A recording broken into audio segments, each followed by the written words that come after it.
How's it hanging, dudes? My name is Sean, and welcome back to another Humanity First, where we are all Yang all day. That's right. And so Yang went on the exchange, and to their credit, they pressed him on a couple of issues. But there's one question in particular that I want to point out today. We want to get to the bottom of it because I've been hearing a lot of pushback from progressives, in fact, like the Humanist Report, other different people.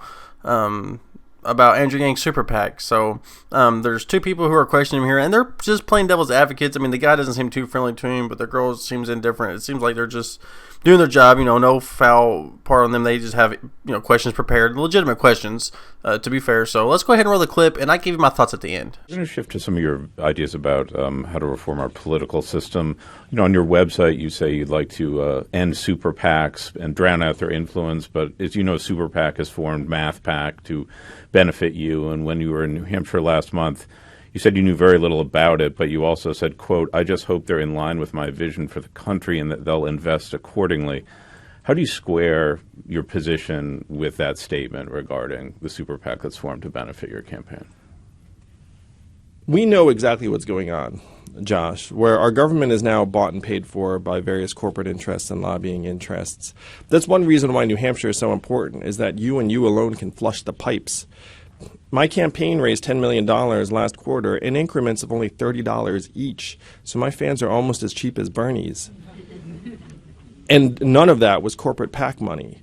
I'm here to try and solve the problems. My flagship proposal is to give every American voter $100 democracy dollars that you could use towards campaigns and candidates, and that would flush out the lobbyist cash by a factor of 8 to 1.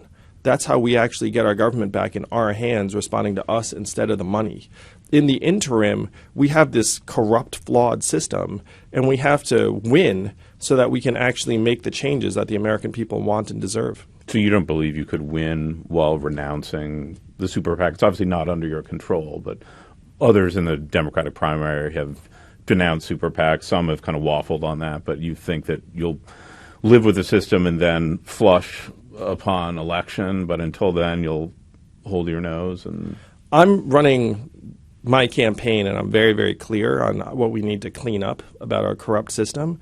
If other Americans look up and say they want to help, I have no control over that. I genuinely don't know much about any of the organizations that are trying to help the campaign, but I'm looking at it saying, look, we have this messed up system right now. If someone wants to use that messed up system to help, I'm just hopeful that they are aligned with my vision.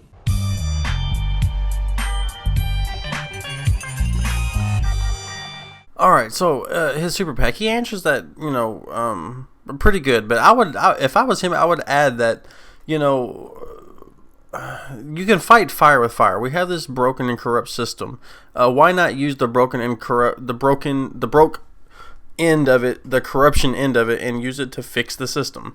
You can fight fire with fire. I used to be a state director of Wolfpack, which was TYT's super PAC, and that's inbred in the doctrine there that it's that super PAC is in fact corruption. But when you use that corruption to end the corruption, you're fighting fire with fire, and in this case, fire with fire would actually work.